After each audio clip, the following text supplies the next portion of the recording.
¿Qué tal? Muy buenos días, profesora, compañeros. El tema abordado para esta clase es educación en tiempos de desigualdades.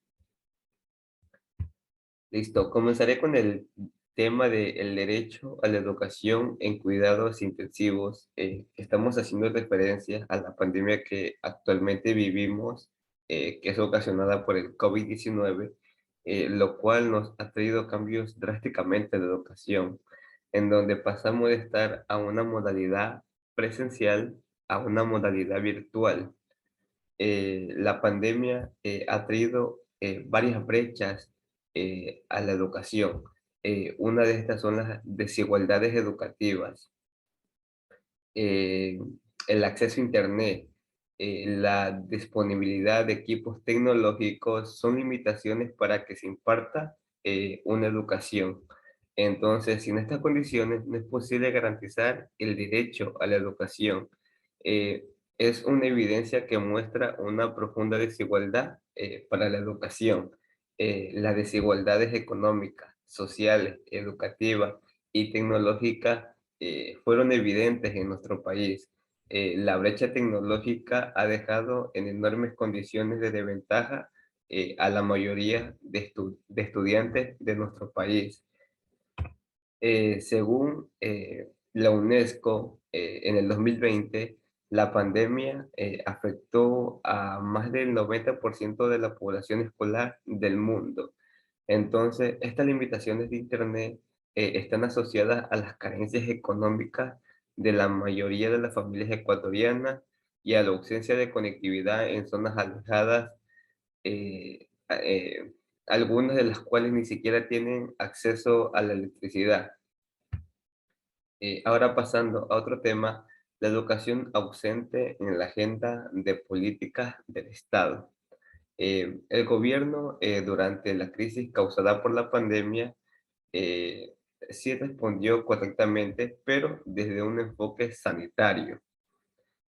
La educación, en cambio, sí se vio afectada porque primero hubo presupuestos, hubo un recorte de presupuestos a las universidades, hubo despidos de personal docente y se podría decir que la educación dejó de ser gratuita, ya que las familias han tenido que invertir en equipos de computación, planes de internet, teléfonos celulares, en fin, un montón de cosas para que el estudiante prosiga con su educación. Entonces, aquí se pudo evidenciar que el gobierno central nunca tuvo un tipo de acuerdo con operadoras de internet o proveedores de computadoras para que la educación se llegue a dar en todo el país.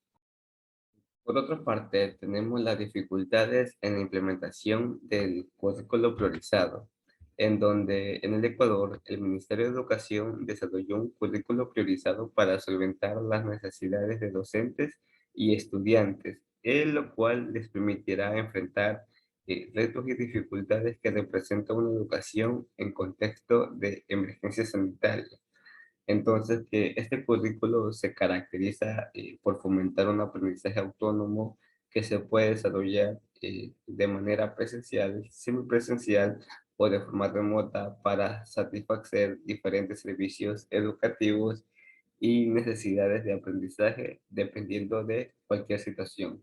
Entonces, mediante este currículo, el docente elaboraba guías o fichas semanalmente en formatos de actividades o deberes, donde aquí surgieron varias dificultades para el docente, para el estudiante y para los padres de familia, debido a la política que había en el que el padre debería estar acompañando al estudiante a realizar estas fichas, eh, lo cual era un poco complicado, ya que las fichas exigían un alto grado de dificultad para resolverlas.